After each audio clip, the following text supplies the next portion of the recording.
fucking thing in the background. This silly thing. This is like this one fucking. I don't know. This was for some clothing design shit. Which I never do already. Let's just move that out of the background. Looks weird. Good. Sort of turn these over so we don't get distracted. Oh, we're live, dude. 10 PATX chats. I'm sitting here with Coach Xavier. Let me turn it on. What's going on, baby? Turn it on right here. Bam. This is live, too. We got Instagram. We got YouTube. We're live. We're live. I'm not going to be able to see what anyone's saying, but we are live. All right. I'm sitting here with Coach Xavier Garcia from Temple University. He's been training with us since when? When you started? It's January 2018. January 2018. So here we are in year number 3 of you doing jiu-jitsu. Let me just turn the light on in here, get a little bit more light in here. Yeah, let the people see me a little bit. Yeah. Year 3, but you've been inconsistent with us. You've been training all over the place because you are a college football coach. Yep. An assistant defensive line coach, or the head defensive line coach right Assistant. Now? So technically graduate assistant, but in that business we call it assistant. Okay, assistant. But let me hit something real quick before we get into that. Sponsors: 10PATX apparel on Amazon, drinkaction.com, action with a K, for coffee, and our turmeric hemp product as well. Use 10PATX for 15% off. Also onit.com, use 10PATX for 10% off. If you want to support me and buy my book at the451project.com. But back to that. Talk a little bit about the journey that you're on as a football coach so people kind of understand what you need to do to be successful and the path that people are on, because it's a long path. Like when you see a guy who's like an NFL head coach, he's done what you're doing right now, and he has a plan that he has to basically operate under, a strategy of moving forward, how he sees himself getting there. And I kind of talk about that journey that you know from your perspective. So the journey, especially in college coaching, any sport you really are into, you always have to start out as a graduate assistant. So a graduate assistant is pretty much a apprenticeship under a full-time staff. So you do what you would do normally as any other job for a doctor. You do all the work pretty much that they don't want to do, but it helps you learn before you get into the big-time role yourself. So jumping into that, you can start out as a graduate assistant, or you can work in the lower level, Division III, NAIA, or junior college, and work as a restricted earnings coach. Or if you're working at a Division II, Division I, you're a graduate assistance coach. That's how I started out. I started out at the junior college level, restricted earnings, and then I worked my way up to a graduate assistant at the Division II level. Then I jumped back to the junior college level as a full-time coach. Yeah. But it wasn't. That was in San Angelo. Yeah, so the Division II was in San Angelo. Then I went to Fort Scott, Kansas as the full-time D-line coach. And I went back to Central Oklahoma, also Division II. But working your way up that ladder, you need to meet people. Everything in this business is all about connections, who you know, and not only who you know, but have you proven that you can work at that level? Yeah. So in my opinion, people will say it doesn't matter who you know, it's how hard you work, but I think it's the opposite. Yeah. It's who you know, and then on top of that, how hard can you work? That's one of the very issues of football. Like people talk about minority head coaches, right? Mm-hmm. But one of the real issues in the NFL is like a bunch of sons getting hired, and like that's the issue with any industry. We just see it in an industry that we understand more. It's like more front facing, right? NFL, you see, he has the last name of that coach that used to coach with. Ron Rivera made a staff, and he's got like a bunch of guys that work. So it's like one of the things is that to get to the point that you're at Temple. To have gone through those schools and everything, like you've learned a lot during that journey. And now, like, what was the connection you had to Temple? Yeah, so when I was at Temple, or still at Temple right now, the connection I had there was the defensive line coach that I work underneath at Temple. He was my defensive line coach when I played football at Eastern Kentucky. So we just always stayed in touch. He wanted to know how serious I was about it. We'd always keep up whenever I was at the JUCO level, D2 level. He was still around the D1. And then he always told me, I'm going to hire you as my first GA that I get to pick.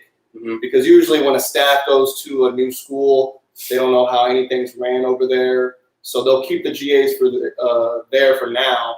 And then once they get comfortable, then the GAs, once you get your master's degree 2 years into it, then you go find somewhere else to go. Mm-hmm. And he always told me, once my GA leaves, I want to bring you in.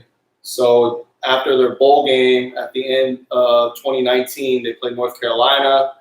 And at the end of it, he said, "Hey, X, pack up your bags, come to Philly." And on that spot, I told my head coach back in Oklahoma that I had to make a business decision for me. You just started that job, right? In Oklahoma? Yeah. So, yeah, I had just started there in July. So I worked the whole season with them. Yeah. And I did my job over there as best as I could. And the opportunity finally presented itself because people don't also understand how hard it is to get Division I. Yeah. Yeah. Like that is a hard, because just what we were talking about, it's all about who you know. I actually have a great story on There's not that many jobs. Just keep in mind. There's not that many jobs. There's not that many jobs. Mm-hmm. There's to be at the Division I level, there's 121A schools. There's one defensive line job for each of those schools. So to be in a position where you're the assistant now means a certain thing for you. Exactly, 100%. And also with that too is once you make it at that level, once you're at the Division I level, Division II, Division III, people will get to know you being at that level. So if you were to lose your job at a D3 school, you'll probably get hired at another D3 school. Yeah. If you lose your job at a D2 school, you're probably well known around the D2 level, you'll get another job. So that's why it's hard to make that Division I jump or that level jump in general. Yeah. And it's all about who you know. So now that I'm finally at the Division I level, I have it on my resume, and now I'm just trying to make as many more Division I connections as I can. Well, you get to see these people when you travel. You get to maybe you make a brief. It's kind of like it's not similar in many ways, but just like people come by the gym and they train. But for you guys, like you go out, you travel, you play against these guys, and then just in the experience of playing against them, you now have a sort of relationship in that.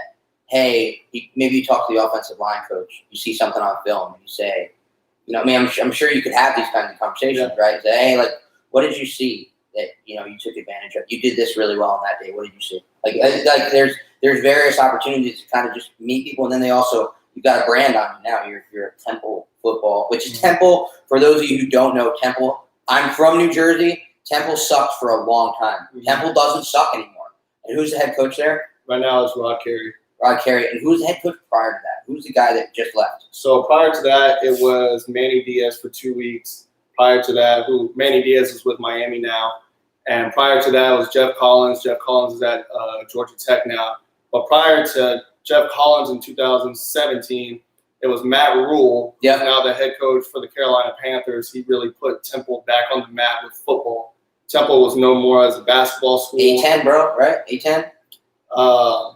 No, they're in the AAC now. AAC. Yeah. AAC now. And 2015, 2016, I want to say they made back-to-back bowl games. In 2016, they had over 10 guys in that draft class. PJ Walker, a bunch of guys who are signed right now. PJ Walker is the current backup quarterback for the Carolina Panthers, but he was a stud in the XFL in the spring. He was like the most fun thing to watch on the whole the whole league. Yeah. He was a unique sort of. You got the Russell Wilson in him. You got the Tyrod Taylor. You've got the Baker Mayfield. Like just a various shorter guy who was making plays all over the field and may now have himself an opportunity, really long term. I don't know how he did this year, but obviously his head coach being. He won his first start, I believe. He won his first start when Teddy Bridgewater was hurt. And then a bunch of other guys that I just forgot off the top of my head. But the starting left tackle, he's been the captain for the Buffalo Bills, Deion Dawkins, Chappelle Russell, Sean Bradley, and a bunch of other guys. There's a lot of guys that people don't understand when I say Temple. Speaking to Austin, Texas people, they always think Temple, Texas up north, but we're located in Philadelphia, Pennsylvania. But since that 2016 draft class, there's, I want to say, at least over 15 or 20 guys that are in the NFL right now. Yeah.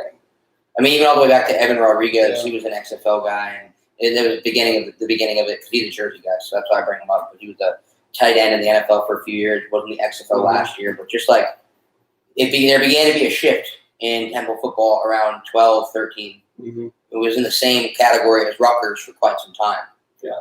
Where both of them were just trash, for whatever reason. New Jersey, for those of you who don't know, don't disrespect Jersey football because Jersey's got, like, at one point every year I would see the census and it would be like Jersey would have 59, 60 guys in the league every year, right? But none of them went to Rutgers. A few of them went to Temple, right? Like one of them went to Rutgers, one of them went to Temple, right?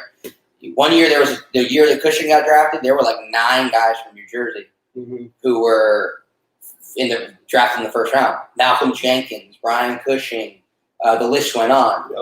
And none of them went to Rutgers. So it's like kind of the issue with Rutgers is it being the Big Ten, and the issue for them for sure. The issue that you guys see is that like you guys are in that not Power 5. So what, like when you go out and here's an interesting question that I would be interested in, like from my perspective, is that when you guys are going out to recruit, you guys have an acknowledgement of the class of athletes, not right, but like the class of recruits, the 3 stars, the 2 stars, whatever that is, right? Because there's a ranking system, and sometimes there's 5-star players, and those guys usually go to Alabama. It doesn't matter if the ranking ends up being wrong in hindsight. You just see it, they're a 5-star guy, where they end up going.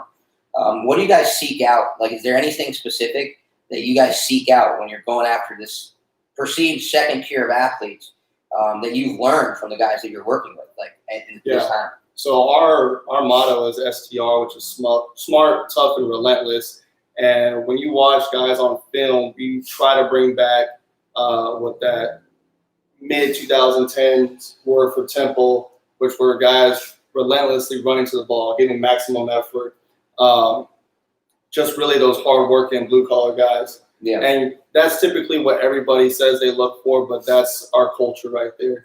But how do you specify that? Is there anything you specifically look for, like to make sure that you got a smart, tough, reliable? Is it like the conversations you have with the head coach? So what we'll do is the recruiting process. We always, at the beginning of the year, we'll always start for the junior class. So right now we're talking to 22s. Right now, you're talking about beginning of the year 2021. Yeah. So right now, 2021, January. We already have our class done. We already signed everyone for 2021. So now we start this year clock because the major Division I signing is at the end of December, mid-December. They've moved it forward a few months. It used to be first weekend of December. First weekend of February. But now it's but that was partially so that you could get some guys that wanted to be in the spring ball, right? The gray shirt year, right? And so back to you. Yeah, so we'll start January, and that starts with all of our coaches being divided in states. And what we do to find those smart, tough, and relentless kids is we talk to the people closest to them. We'll talk to the teachers, the counselors, parents. We want to get to know every single bit of information we can get on those kids because we want to know at the end of the day, through that year relationship from January to signing day in December, are we getting the right guy? When I was working Division II and junior college, it was one of those, they're really good on film, let's offer him. You don't get to know too much, but you get surprised when they come to your campus and all of a sudden they're acting out and they're doing all this and you're just like, well, how do we adjust to this rather than having that relationship beforehand? There's a reason why certain guys end up in certain places. Like one of the things about playing 1AA ball like I did, right, is that there's a big one is just talent-wise, right? Obviously, that's the most obvious one, right? There's the guy who has, it's just like he's a step slower, he's an inch shorter, he's 10 pounds too light, but then there's other things, though. There's the academic side. There's, we had one guy who was an All-American in high school who didn't get into, he didn't get into, I'm not even going to say the name, just not a very good college coming out, so he had to go to JUCO, and then he came with us, right? But it's like there's certain things, and when you get to the D2 level, sometimes you're going to see that guy that jumps off the screen on film. There's a reason why it ends up with you at the D2 level, right? And at the level that you're at,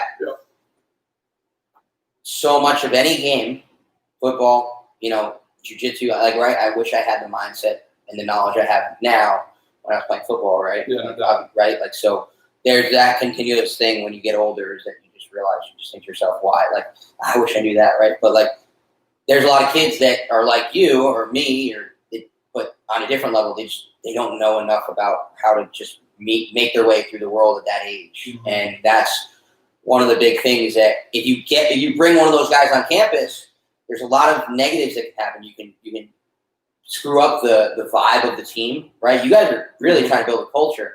I think that's probably what you would say that the organization, when you say STR, strong, smart, tough, relentless. Like when you say that, like there's a mission statement for what you're looking for and what you're trying to construct. And so, some of those conversations, the teacher might not know it, but in their answer, they might be trying to say the right thing, but in their answer, they may have told you something about that athlete, right? I mean, like you could sit across from a teacher and they're like, he's a really good kid, and you feel something in the words they're using, right? They're trying to do their part to like tell you this kid is going to be the kid. They're trying to do the right thing for you, but you guys are freaking investigating. You only have how many scholarships? Yeah. So we'll get, if I'm not mistaken, we'll get 85 scholarships for a 4-year period. Yeah. And going back into that, that's why I was saying it is very important to have a relationship with that kid to know how he is, especially going back to academics. If you have a guy who struggles in academics, from January till when you sign him, his academic advisors are already going to know what he's bad at, what he's good at, what they're expecting. And that's why it's so much different and so much importance when kids get offers. They could get offers from Rutgers, Penn State, so our area. The big area is the competition level for us recruiting-wise. It's going to be Maryland, Penn State, Pitt, and Rutgers. Those are Big Ten and Pitt's an ACC school, right? Yeah, so it's 3 Big Ten schools and an ACC school. And you guys are an AAC school, which is the American Athletic Conference, which is, in people's minds, going to be perceived as a step below. When you have that 18-year-old sitting there, and he's like, man, who are we going to play? You remember, I'm sure that Eastern Kentucky had like some D1 opponent that you guys were going to play your first year there, right? And when I was getting recruited by Rhode Island, I was like, damn, like we're going to play Boston College. We're going to play Delaware. We're going to play William & Mary. We're like, who you play against to that kid who wants to try to test himself against the best, that has an impact. And so it's like there are these various things in recruiting that are an interesting piece of the game about why a kid might end up with you as well. Because one of the things you're trying to do is you're trying to build a relationship. Have you been recruiting yet this year? Yeah. So we started right now with the transfer portal kids who are left 4-year. The ones that have left 4-year institutions now. Yep. To find another 4-year institution. And so we started doing that. But once we come back, we're starting strictly on the high school kids and any best available transfer portal kids. And that's another thing, is that the transfer portal has become such a hot commodity now that I think it's going to hurt junior college in the long run. With already having kids who've been at an established cultured environment. So say right now, we've had kids already leave Temple to go somewhere else. We've already signed kids from other. One of your quarterbacks just left, right? Yeah, so our quarterback just left. Where's he going? He just signed with Michigan State. Okay. And then we just signed Georgia's backup quarterback. So now, everyone's switching. Like the transfer portal is about a lot of that is finding that free agent quarterback, right? That's exactly what it is. It's free agency now, 100%. Yeah. And it wasn't as hot as it was ago about 5 years ago. But right now, it is the hottest thing that if you lose someone, you can go to the transfer portal right now. And the kids who don't think they deserve the playing time they're getting or think they deserve more, they'll just leave right now. So now you have a big old list of guys who have little experience but have been at established cultures that it hurts, in my opinion. It's going to hurt the junior college guy because junior college guys aren't at established cultures. It's pretty much a free-for-all in that environment. It's a difference between a 10th planet, like going out and having a 10th planet guy come to you. Yeah, having and a system. A guy from a, you know, a UFC gym or the average gym, right? Like it's just like, you know, the guy who's coming from 10th planet. So when I came from New Jersey, I came from Silver Fox, a Henzo school. When you tell people that you're coming to train it, you know, and Curtis is like, oh, I know about them. Like, it's just like, it's like, oh, this guy's been training for a couple of months. He knows, okay, so he's starting to get an idea. All right, cool. So it's like, it's similar to that, and that, like, that's 100%.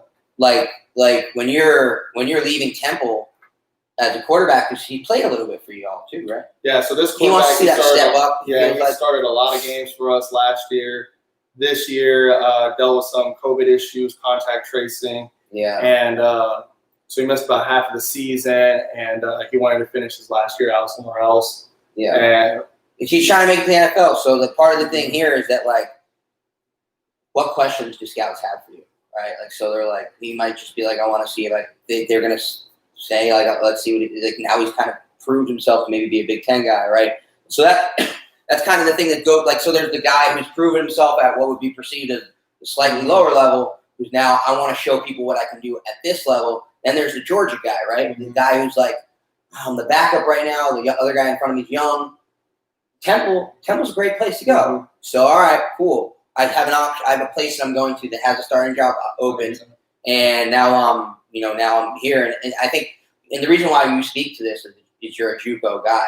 So, the stories that you hear on Last Chance U and those kinds of things, it's going to hurt those. It's going to hurt those guys that, I'm not sure. We're not sure how much it's going to hurt them, but those are the stories of those are the guys that it could, for a lot of those Last Chance U guys are, football. You know how it is. Football is a lifeline for. That's why that right now we're kind of getting into the next two things I have for you, which is first, like, what was the COVID season like, and then two is that, like, as an athlete, you came to us right after being done with football, and it's like that's kind of what that lifeline is for these guys, these JUCO guys, and that show captures it so much. I'm sure you maybe had experiences with some guys like that. Yeah. Where did you go to JUCO? So I played junior college football at New Mexico Military. Different than any junior college in the United States for sure. I went there after a brief stint at a Division III college. Coming out of high school, very skinny.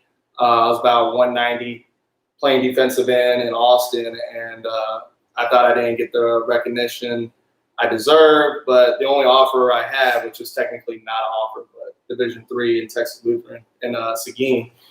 And so then I felt like the same way with how other kids feel. Like I felt like I wasn't getting enough playing time, that I wasn't being treated fairly. So I decided to go the junior college route to New Mexico Military as a walk-on. And within 2 weeks, got a scholarship. But New Mexico Military is a whole different experience. You wear uniforms, 3 formations a day. If you're in trouble, you have to march for hours on the weekend.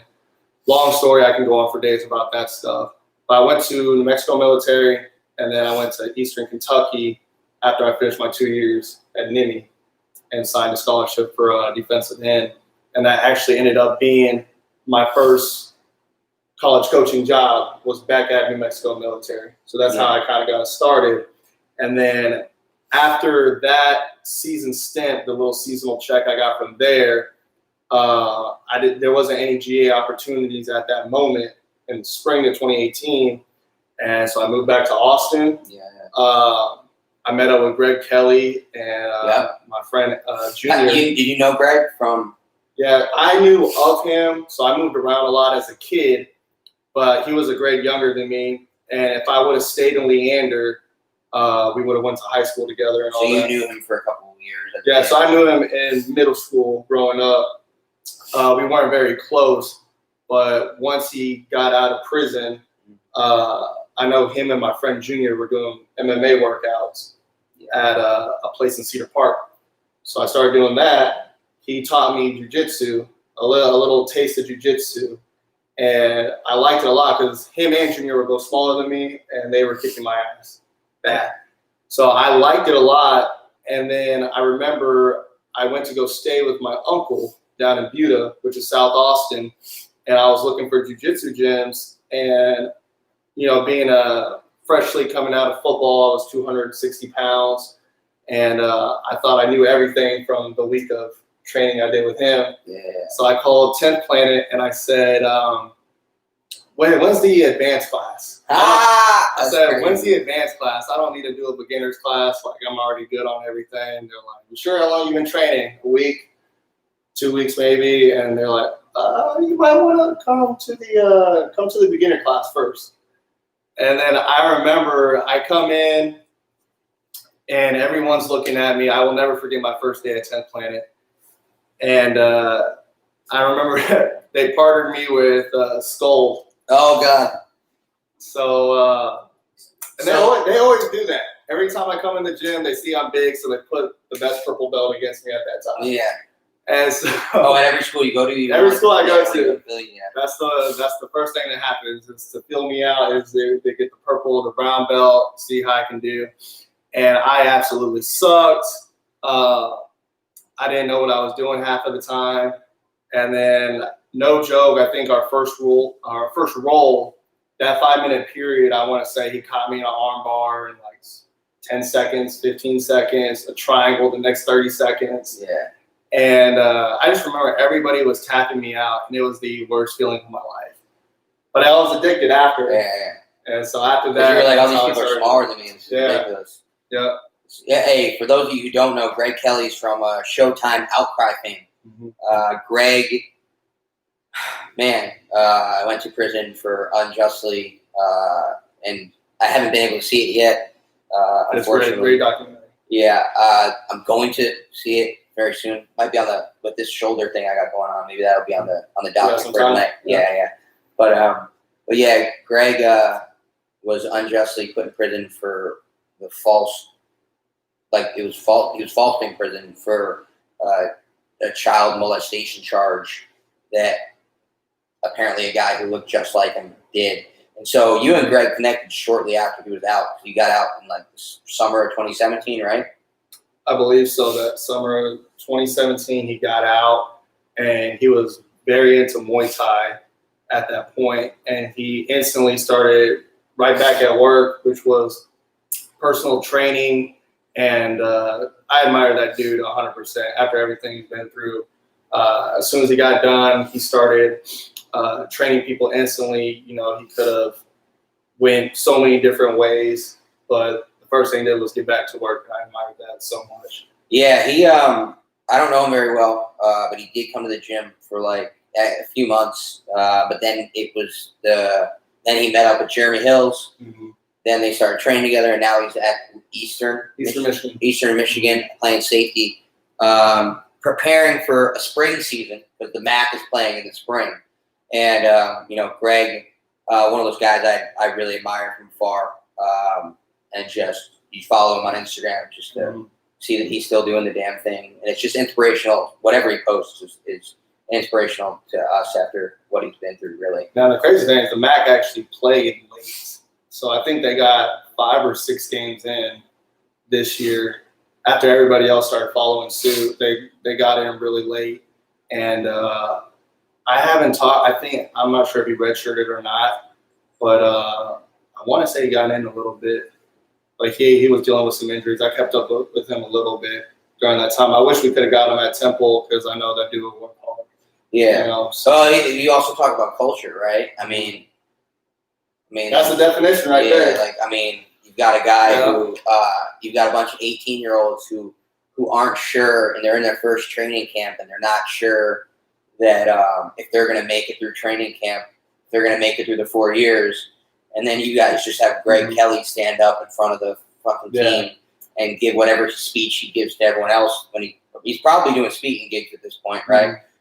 Whatever speech he can or does give to anyone else, he gives it to your team, and suddenly you got a bunch of 18-year-olds who don't feel so bad about themselves for the fact that they've got to go play football all day.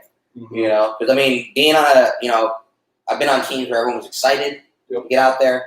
I've been on teams where they're not excited to get out there. And just bring it back to that COVID thing. And what was it like this season? Without getting too deep into it and getting yourself in trouble. It was definitely one of the hardest things we've ever had to do in this profession. It started out in the spring. Once shit hit the fan, everybody was like, okay, school's canceled, everybody go home. So we went home, we came back for the summer. Our first game was supposed to be against Miami. We canceled our non-conference schedule. And we were supposed to play Miami, Rutgers, UMass, and I forgot who the other one was. But we had 4 of them, got canceled immediately. And then the craziness was us being in Philadelphia on the East Coast and then everything happening in the South. I remember the SEC opening up. The our buildings were shut down. Everything we did was virtual Zoom meetings. So position meetings, team meetings, everything that we met about was on Zoom. And you're used to being in a 300-seat capacity team meeting room where everyone's there. You have your head coach in front of you. You just have an atmosphere. Yeah. But now it's a fun time. Yeah. It's a fun time, man. Yeah. I mean, hanging out with your boys is like. Exactly. Just seeing everybody. You see everyone fucking bullshitting, and then coach comes in and everyone starts fucking behaving. You got the assistant D-line coach fucking around, throwing paper airplanes at somebody, throwing a ball, just messing around with each other, whatever. Yeah, and then it changes because now you would put these kids in the spring through virtual everything, with schoolwork. So it's just like, okay, now they're just, we're at home right now. Like, I don't want to be on Zoom listening to my professor talk for hours and hours, and then I got to hear my coach talk on an hour on the computer. So it was really tough, trying to keep these kids engaged. It's a lot easier when you have them eye to eye. You can look them in the eye, you can yell at them, you can do all these different things to make sure they understand, rather than being on Zoom, because now you have to work around a crazy schedule. I remember the first thing that happened was we had to move pretty much our entire building outside. And what I mean by that is we had 2 ginormous tents. One tent was our weight room. So we had to help our strength and conditioning staff move every single squat rack, dumbbell, machines, everything. We moved it all out to a tent. Then we helped put the entire locker room into a tent.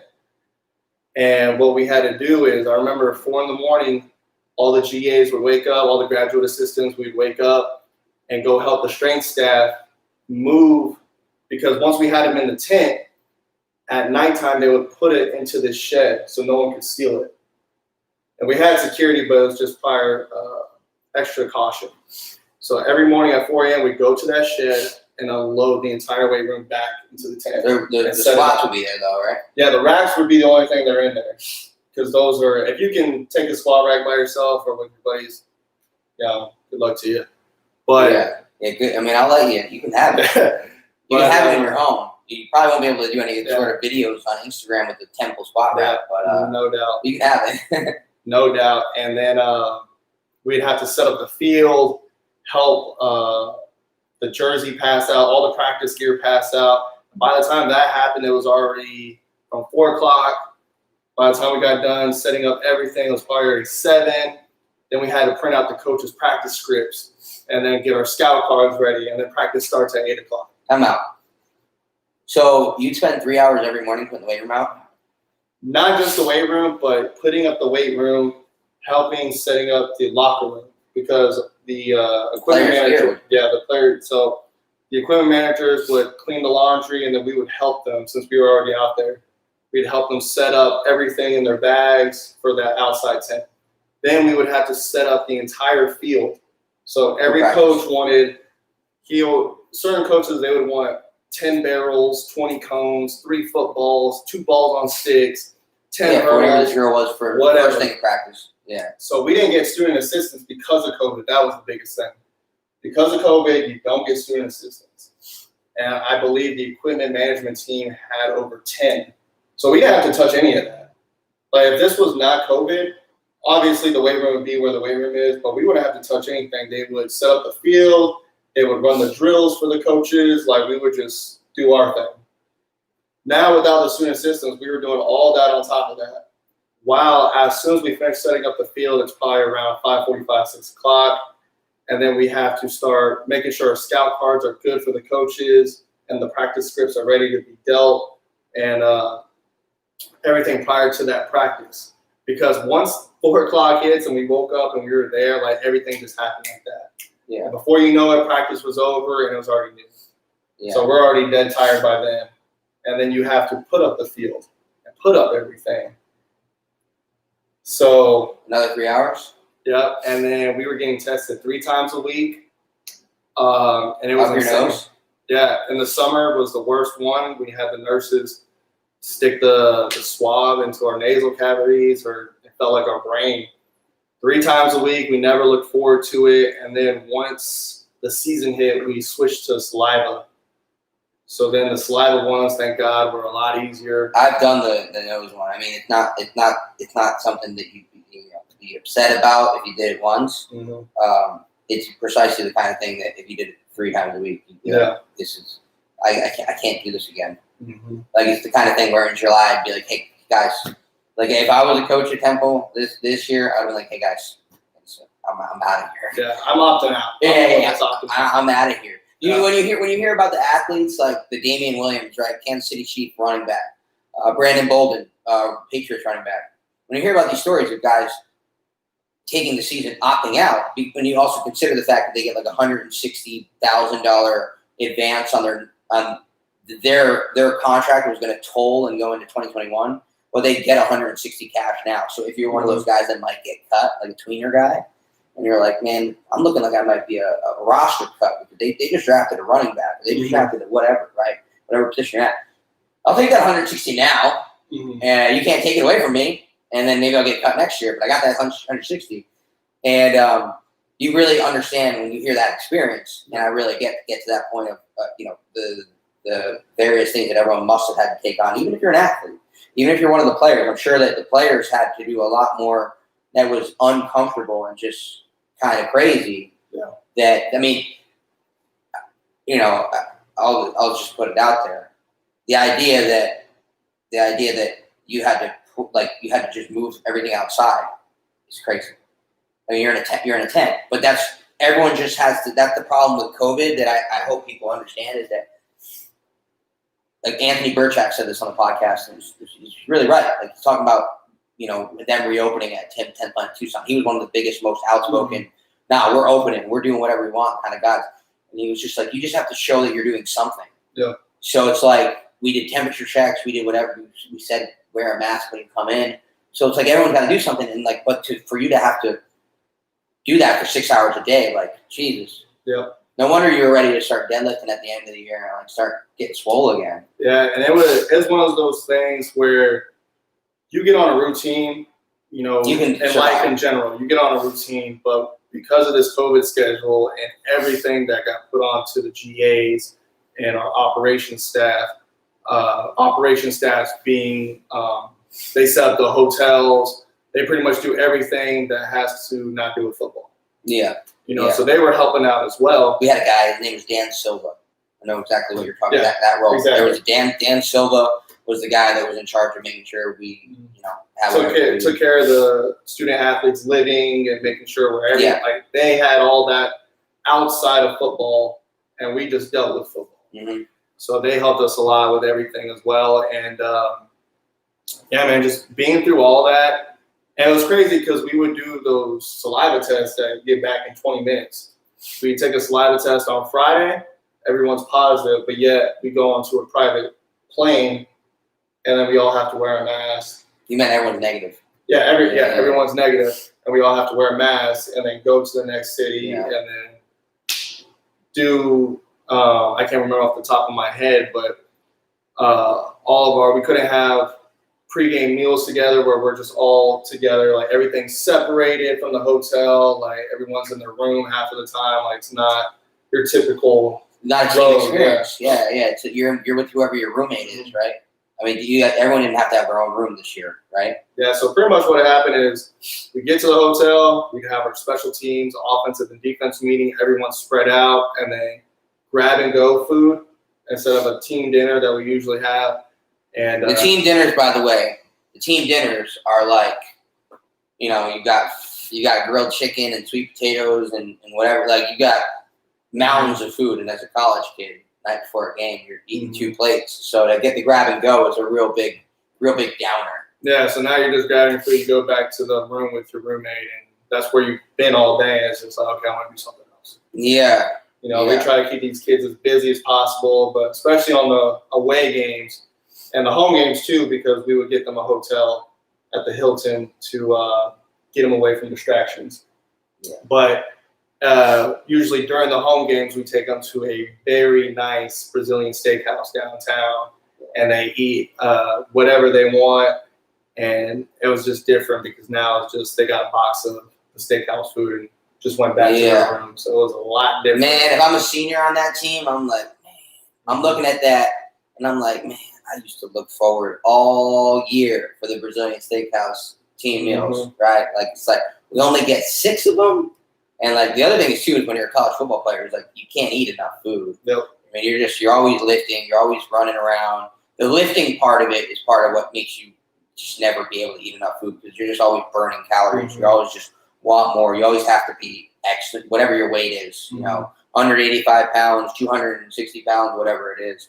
But yeah, I mean, from that perspective, you really understand why a lot of guys opted out, even at the NFL season, because I'm sure the NFL is probably even more serious than you guys were with the testing. You know, all you have to do is get nose swabbed a few times before you're like, you're gonna pay me to not play this year. I'm like, and we've had crazy situations happen this year where I think during the second half of the season, we only played 7 games. Cincinnati, our last game, that was supposed to be our 8th game. Both teams had over 20 positives. We had to cancel the game completely. How many games did you play? We played 7. And you guys didn't make a bowl game this year? Didn't make a bowl game. We didn't have the year we wanted. We finished 1-6. Once we hit the second half of the season, about game 4 and 5, that's when COVID finally started hitting us really bad. The whole summer we were doing great. First few games we were doing great. And then you hit game 4 or 5. I think it was SMU. We played SMU. That's when someone tested positive, anybody that was around that guy was contact traced, and they would get quarantined longer than the person that actually has it. That just happened with me at work. Yeah. Jamie had it, and I had to not work. I'm like, you owe me money. You can't tell me I can't work. I was negative, right? Well, like the thing is with contact tracing is that also means that basically your entire running back room is out. Your entire wide receiver room is out if one of these guys gets hit. So it's like, it's not, I mean, you're walking on eggshells all season. Because even in your, I would imagine that you guys have contingency plans where it's like, hey, he's our emergency quarterback. Keep him away from all the other quarterbacks. You sit over there, like in the meeting room, basically. Quarterback was, of course, in any football team is the most important position. Because of how much they do and they command the team itself and the natural leader position. Once we slowly started getting back to normal meeting spaces, the spaces would be completely spaced out still, but more back into in-person. The quarterbacks were the only one who did not meet as one. Yeah, I knew that there was going to be something about that. Yeah. So our quarterback coach worked extremely hard this year. He was having meetings nonstop. Had to do everyone individual. And when we played East Carolina, our last game, starting quarterback had COVID. Second string had concussion. Third string was contact tracing. No, he was injured as well. Our fourth string was COVID contact traced. So we had to play the game with our freshman walk-on quarterback. Wow. And our contingency quarterback was our star wide receiver. I was about to say, I'm sure it's probably your best fucking wide receiver. Yeah. No doubt. And the walk-on, he actually played very decently. Obviously, people knew our situation, so they stacked the box, and they're like, go ahead and pass it. Yeah, man. We know you're going to run the ball. And I won't forget, it was all over ESPN that game too, because we had a late positive right before kickoff. We had a late positive, one of our starting linebackers, and it wiped out pretty much half of our defense and some of our offense. We were missing our second team all conference DN. We were missing a lot of guys. The missing homeboy that you told me about. Was he out? No, he was still in, but I don't remember exactly. But we had over 10 guys that just had to leave on the spot.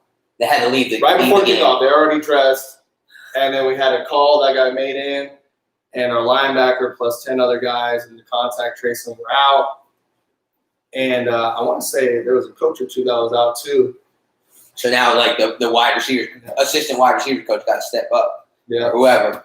So a lot of people had to step up last second, and it was just one of those things, man. And people will say it every year, you know, don't make excuses, no woulda, shoulda, couldas. But man, COVID was definitely a hard year, and I always think it's extremely hard, especially in this business, because you made the decision to play the game, right? Your players want to play the game, coaches want to coach, they want to play. Your job is still going to be judge at this level. Yeah. You know, so everyone on that staff is now like, we have 1 and 6 on our resume. You can't change it. Yeah. No one wants to hear your excuses either. Yeah. You look at Penn State. I don't winless. Right? Did they finish over? I don't know. I think they did. But right at the beginning, I know their best defensive player, Michael Parsons, he opted out for the draft and said, you know, I'm not going to deal with the COVID stuff. And you have stuff like that. Well, people don't care. They're still going to be looking at their alumni and be like, wow, we really sucked this year. Or people in Austin, you know, with Tom Herman, they still weren't happy with him, and they know exactly what's going on.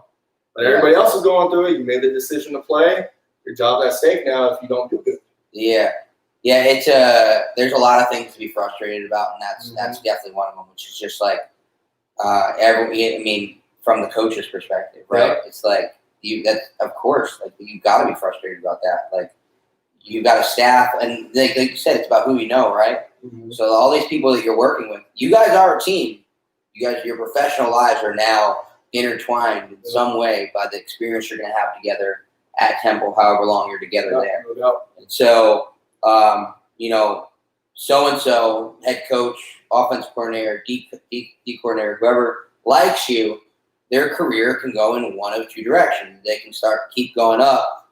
Now they move from Temple to Penn State or to, you know, whatever the step up that everyone's always looking for in that industry, right? So now like you said, it's hard to go from D3 to D2 to D1, right? Like it's like, so if because you do get branded as that for sure. There's a reason why this guy's at D3 for his whole career versus this guy's at D1, right?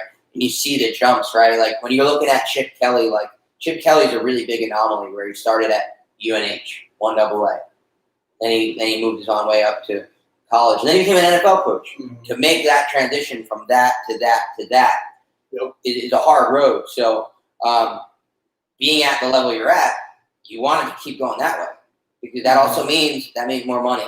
That means being in a town like, pick one, you know, East Lansing, Michigan, or Ann Arbor, Michigan, you know, cool college town, whatever your perception of that is, versus having to go back to a JUCO, something like that, right? Or go to like a D2 in Kansas, right? Like Pittsburgh State or something, where it's like, hey, it might be a great job and you might be at a place where you succeed, but now you've become branded as this thing. So it's and you say the right thing too about Tom Herman, right? Like it's been a few years, right? Texas is a very, very, very, very short leash. You're gonna have a very short leash at Texas, especially. The thing that sucks for him is that he was such a great recruiter by all those metrics, right? 5-star, 4-star. Then when they got there, the team never became. The other thing is too is that, man, being a Texas fan, you hate to admit it, but Oklahoma wins the fucking Big 12 every single year. Yeah, when you get that job, especially with Tom Herman's situation, you beat Georgia in the New Year's Six Bowl a couple of years ago. Last year, and might have been 2 years ago now, man. I'm forgetting where it was. Yeah, it might have been 2 years ago. But then every other bowl you're doing is the Alamo Bowl. Yeah. You know, people are just like, okay, we have the resources. We have everything you could want at this job. We have the network. The money is not an issue. Recruiting is top ranked. Why are we not making the college football playoffs? Yeah. And if you don't beat Oklahoma on top of that, it makes it hard to want them to keep you. I Yeah. don't know if I'm saying this right, but if you're not doing what Mac Brown was doing, The expectations. yeah, especially with Mac Brown, and what he's doing now with North Carolina is amazing too. I think I don't know if they won against A&M or not, but they just had their bowl game. But Mac Brown's been killing it at North Carolina. I think a lot of people wish he was still here. Yeah, but at the time, a lot of people wish he wasn't there. And the other thing is too is that sometimes you need to change your scenery. Mm-hmm. And Mac Brown, I think I've heard him on podcasts too. Heard him on a podcast a few years ago. I think it may have been like I forget who it was. It wasn't Tim Ferriss, but it was something. Oh, it was Lance Armstrong. Mm-hmm. And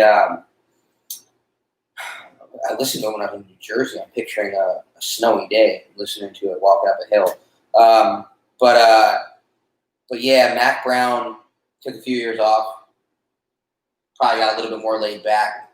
Got a little bit more distance from his time at UT, and then came back and has whatever attitude and perspective that he needed to have to succeed at UNC. So it's not always that that the guy is the proper guy. He just might not be the proper guy for that time and that moment. Mm-hmm. But yeah, I mean, what is your end dream job in college football? The end dream in college football is the University of Texas. Yeah, I thought so. Growing up, Austin, Texas. What was the role? Defensive coordinator? Head coach? I want to be the head coach. Head coach? One day, be the head coach. And I think in order to be that, you got to stay at this level for as long as you can. The whole end goal to get there is now I have to get promoted to a full-time D-line coach at this level. Show that I can do it at this level, either in the American Conference, the Sun Belt, whatever it is, the MAC. Show that I can do it and constantly work my way up. Then I need to expand my horizon. Well, can I coach the secondary now? Okay, well, now I want to be a D coordinator or secondaries coach or wherever they need me to do, whatever the job openings open to take that next step, whether it's the SEC, ACC, whatever it is, Pac-12. Okay, well, I can do that, and I'm going to show I can do it.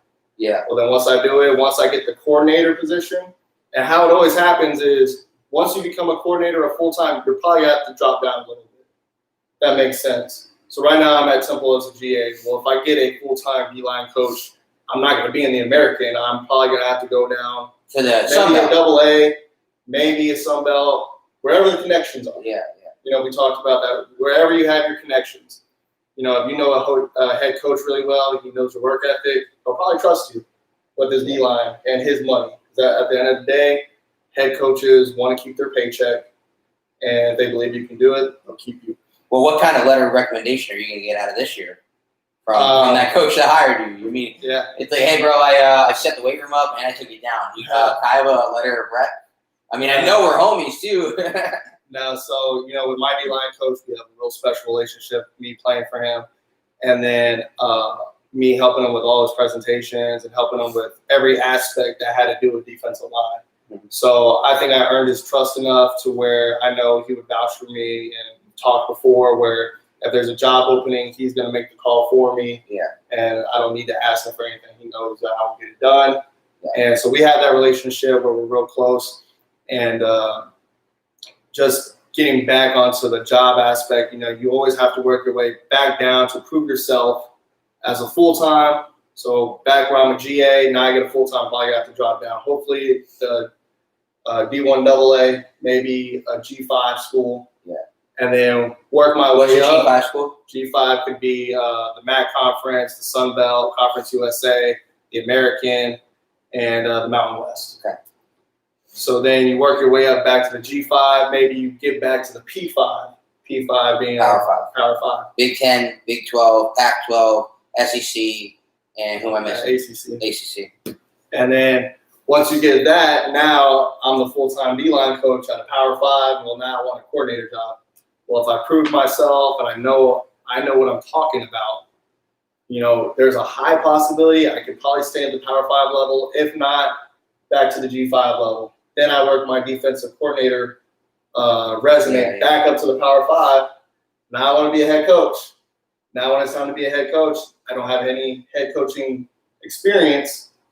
So now I probably got to jump back down to the G5. And then you got to prove yourself with whoever and work your way back up. Yeah. So it's always complicated when I explain this to people because, right now I'm at Temple. This is the biggest school I've been at, by far the best school I've been at. But once my aspirations come, I'm probably gonna have to jump back down to prove myself. Yeah. I won't always be playing in the Lincoln Financial field. Yeah. And doing all that. I might have to go back to West Texas one day. Yeah. To build the resume back up and then go somewhere else after that. Yeah. Yeah. And one thing I want to touch on before we close out, we're almost at an hour, is how do you feel like jiu-jitsu, and how old are you right now? I'm 25. 25. So how do you feel like jiu-jitsu kind of plays into like everything you're doing right now? Because what you just described to me, you have a path of jiu-jitsu, a belt level. You're trying to get that head coach belt, right? Like trying to, you have an aspiration of, being the head coach of Texas.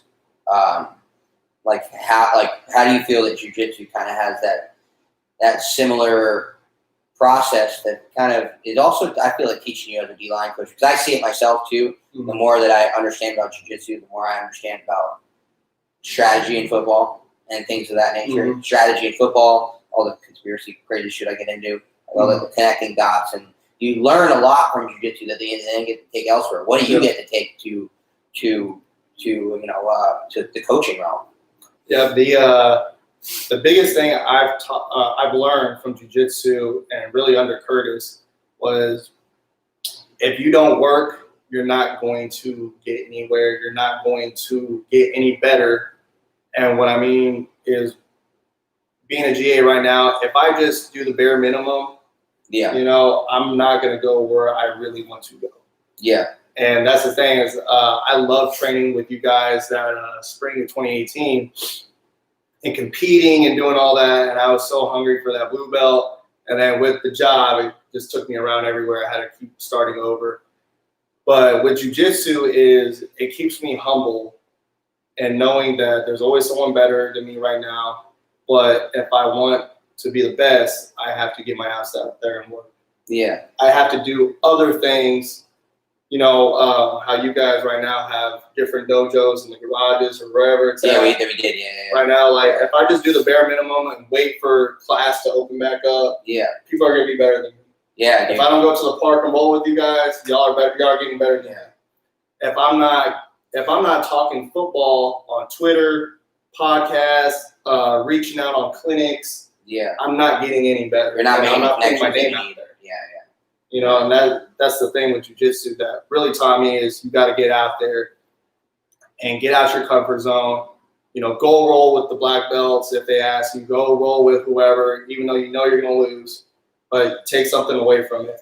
One of the things I see with you is that you're still very active lifting because you haven't been able to train as much, I'm sure. I'm sure you probably can't even find a gym that's open at this point. I remember you were training prior to all the stuff going on. You found yourself. Weren't you at Henzo, Philly? Yeah, so when I was training, I trained in January through July of 2020 at Henzo or Daniel Gracie in Philly. Absolutely loved it. It was different wearing the gi, a lot harder. Being in that he has it in a basement, and I swear it feels like 100 degrees after the first roll. Yep. And that gi is just drenched but training with that, with the season and COVID happening, you don't get any time. Like I was up till about 1 a.m. almost every night, and so I had no time to train. Yeah. What's the fall? And you also couldn't. The other thing is too that this is the rule that is kind of put on everyone. Like I look at the kid that like I'll go. You'll go through UT, right? And you'll see kids wearing the masks outside alone and stuff. And you realize that there's an amount of fear of if I get this and I give it to a bunch of people are going to be mad at me. Yep. So like if they're not going to be mad at you because they're afraid of their life. They're going to be mad at you because you've just screwed up the whole season. Mm-hmm. You went out, and I'm sure that's another thing about the experience as well, is that like, no doubt, people are like, people might be snitching on their teammates and stuff, being like, yo, so and so's going out to the bars, and it's hard to not be caught at bars in 2020 if you're out doing it. So like, I'm sure that the coaches no one wants to crack down, but they have to because you've got a season to finish, and you're in a position where like you said, guys were having COVID issues, and the team started having COVID issues, and you're in a position where you just. I was praying I was not the one to have it, because you don't want to be that guy that has it and lets everyone down, like we were just saying. Like, people disappointed, especially as a GA, where the amount of pressure that was on you was insane. A lot of pressure was, and me and the other graduate assistants, we did a really good job just staying away and still being young. It's hard to do that. We don't have families yet or anything like that. So you're lonely as hell, man. You're out there like, you don't have, like, you're in a new city. Yeah, I'm sure that when you started at Temple, you were like, man, I'm going to be able to go out Philly, have a little cash in my pocket, a little bit here, and like go out for a nice meal here, go out, have these kinds of experiences, and you just weren't able to this year. No, I remember when I first started at Temple, I remember my D-line coach was set on me trying to be the best GA. He gave me so many projects to where I knew I couldn't go out for a while. Yeah. I only went out a couple times once I finally got our playbook down, all of the player recognition, like knowing the entire team when you first get there. That's probably the hardest thing. Player recognition? Yeah, so when you get there, you don't know who this guy is, that guy is, that staff member. And you didn't get there at the beginning of the season, so there's no name on the helmet. Nope. Yeah. So you get there, you see him in a team meeting. I remember when I first got there, he said, you need to memorize you need to go to the roster page, know all the D linemen, where they're from, and pretty much their whole biography. So then when they come back, the first team meeting, you need to go introduce yourself and tell them something about them to know that you know about them. And be like, oh, okay, like this guy knows a little bit about me. Yeah. And then so having to do that, and then the whole defense and offense, so then people will feel comfortable coming up to you, rather than, I don't know who that guy is, I'm not going to talk to him. Yeah. Yeah. So what are some of your goals in jiu-jitsu, just to kind of close it out? Because I know you don't get to train as much as you wish you could, but I do know that when you can, you're very serious about it. And there's a personal growth aspect to it. There's an athleticism aspect where, you talk about competing. I'm pretty sure you won most of those tournaments that you entered. There's a lot there for you to get, and you're young enough too at 25 that the spotty training, not being able to train all the time. I started when I was 26, so I can, you started when you were 22. Yep. So it's just, you at least know what you're doing, and you're on your way to, you know what I mean? Like, so it's like, what are kind of some of the goals that you have? The short-term goal, obviously, is this is my third year being on and off, and obviously, me being in Philadelphia, this is the second most time I've had to train at a gym. Austin, obviously, being the first one. Every other place I've coached at, I probably went 2 or 3 times. Yeah, bro. Hey, you better stay at these big schools so you have a place to train, bro. Like that's the other thing. You can't go back to Oklahoma. You ain't gonna have a place to train. Yep. So my short-term goal is, man, it's my third year. I want my freaking blue belt so bad, and I feel like having those short, sporadic times off, I get a little rusty, but then it picks up back, like muscle memory. It comes back. And then also just watching Coach Gabe or Ned, was his name Ned, the other day. Yeah. Like it comes back easy. Like people need a move repeated a certain number of times. I get down the first or second time and I can flow through that. It's not hard for you. No, it's not hard for you to pick it up. And we knew that from the beginning too, that being a D lineman, there's a lot of crossover. In the hand fighting and stuff. I see it as a wide receiver, right? There's a lot of crossover in the wrestling. There's a lot of creating angles for yourself, arm dragging, basically getting down those moves that basically the stuff you practice doing for all those years. So it's something you pick up naturally. Yep, 100%. And we always talk about it. Everybody in jiu-jitsu always wish they would have started earlier than what they did. And it's one of those things is I played college football at 265 pounds my senior year, and I thought that was the most athletic I ever was. That might have been the strongest that I was, but that 2018 year training with you guys and doing Viking Ninja stuff, I've never had so much hip mobility, flexibility. Granding was the most easiest thing to do. And just all that kind of stuff mixed in to where when I would go to show, whether I was a GA or full-time coach, show them a drill, whether it was flipping your hips, rushing the quarterback, whatever drills that I had to show them, became so much easier because of jiu-jitsu. Because you were just still an athlete. I think that there's a lot that I'm seeing as well in my perspectives that like having that athletic mentality, still being involved in it, gives you something as a coach that now you understand the players a little bit more. Like if so-and-so, in your D-line room was like really squatting a lot, and he's like, you know how it is when you're sitting down and you're really like putting work in the weight room, and like it hurts when you sit down. People that don't train like heavy weights don't realize like how frequent that experience is, right? And then they see you also like fucking getting yourself out of the chair, like they know coach is still getting after it. So there's a certain amount of respect that naturally comes with that I think that a lot of coaches would do well to recognize and to really make a part of, Charlie Strong, good coach, bad coach, whatever you want to think.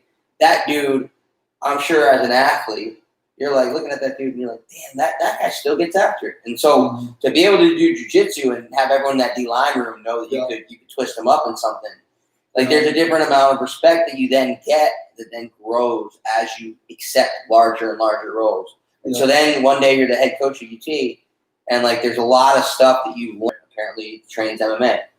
So it's like there's a lot that you're going to get out of that. Yeah, and the crazy thing is because of COVID, the original plan last spring was our strength and conditioning staff, because all the players stay there in the summer to work out the whole time.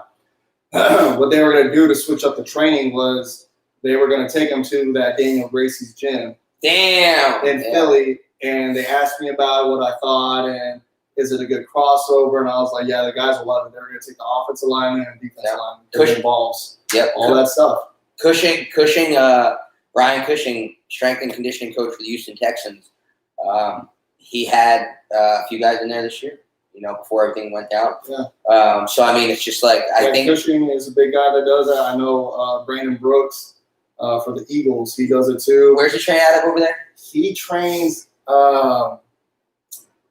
at this guy I follow. It's right down the street from the Daniel Gracie's gym. I forgot the name of it, but I think it's involved with Atos. Oh, Atos. Yeah, dude. Brandon Brooks, NFL offensive lineman, making like $14.5 million a year training jiu-jitsu. So, I mean, if you're out there and you're a football, one of the things that I always hope to do with football is, once I found jiu-jitsu, is bring more people over to it, because I think that from football experience, football ends for everybody at an age where you still got a lot of life left. I mean, there's very few Frank Gores, and even if you're Frank Gore, you can still train jiu-jitsu when you're done. So one of the things that I hope, that you guys get out of this, if you're a football person, is just join a gym. I mean, come on in. You're going to gain something as an athlete currently. You're going to gain something as, if you're a coach, that's going to make you more accepted by your peers, the players that you're coaching, give you more respect with them.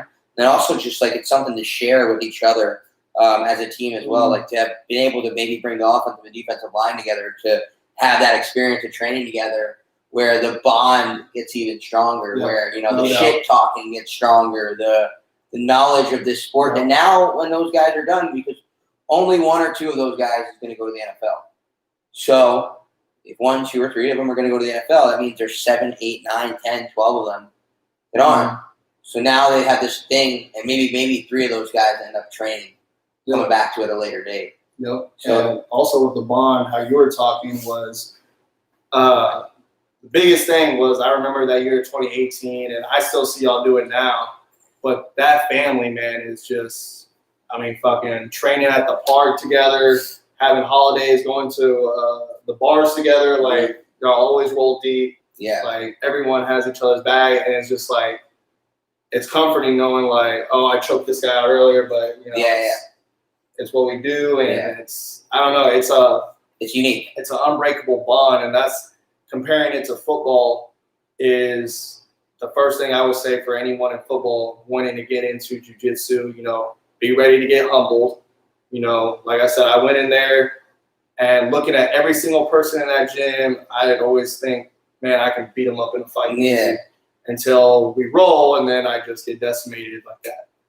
And once you get humble, then you take that door, whether you want to quit or you keep going. And then once you go, you learn, and then just build your confidence in a different way, in a more humble way.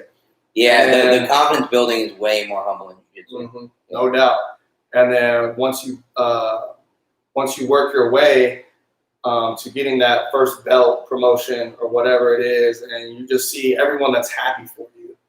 You know, once you see you're getting it down, it's just a different self-accomplishment. Yeah.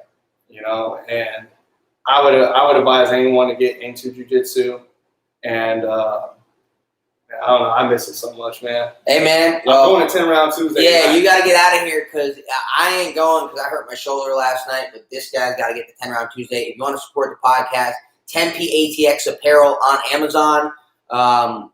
10PATX has a coupon code for drinkaction.com. That's action with a K. Try their coffee. Try their turmeric hemp blend.